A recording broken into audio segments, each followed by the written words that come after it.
వంట గ్యాస్ కృత్రిమ కొరత సృష్టిస్తే కఠిన చర్యలు తప్పవని రాష్ట్ర ప్రభుత్వం హెచ్చరించింది. నల్లబజార్కు తరలించిన గృహ వినియోగదారులకు అసౌకర్యం కలిగించినా ఉపేక్షించేది లేదని పౌర సరఫరాల శాఖ మంత్రి ఉత్తమ్ కుమార్ రెడ్డి స్పష్టం చేశారు. రాష్ట్రంలో వంట గ్యాస్కు కొరత లేదని, ప్రజలకు ఆందోళన వద్దని ఉత్తమ్ సూచించారు.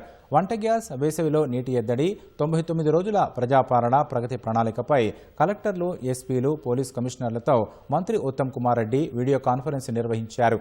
గృహ వినియోగదారులకు సరిపోయేంత గ్యాస్ సరఫరా చేస్తామని, ప్రజల్లో నెలకొన్న అపోహలను తొలగించేలా కలెక్టర్లు చర్యలు తీసుకోవాలని ఉత్తమ్ తెలిపారు. ఆసుపత్రులు, ప్రభుత్వ హాస్టళ్లకు సరిపడా గ్యాస్ సరఫరా చేయాలని సూచించారు. మరోవైపు గ్యాస్ కంపెనీల ప్రతినిధులు పౌర సరఫరాల శాఖ ఉన్నతాధికారులతో సమీక్షించిన ప్రభుత్వ ప్రధాన కార్యదర్శి రామకృష్ణారావు గ్యాస్ నిల్వలు, పంపిణీ, ప్రస్తుత పరిస్థితులపై ఆరా తీశారు. డిస్ట్రిబ్యూటర్లు, ఏజెన్సీల వద్ద పోలీసుల నిఘా ఉండేలా చర్యలు తీసుకోవాలని సూచించారు.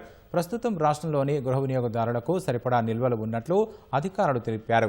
ఆసుపత్రులు, ప్రభుత్వ హాస్టళ్ల డిమాండ్ మేరకు సరఫరా చేస్తున్నట్లు వివరించారు. గృహ వినియోగదారులకు సరఫరాలో ఎలాంటి ఆందోళన అవసరం లేదని ఆయిల్ కంపెనీల ప్రతినిధులు, పౌర సరఫరాల శాఖ అధికారులు సీఎస్కు వివరించారు.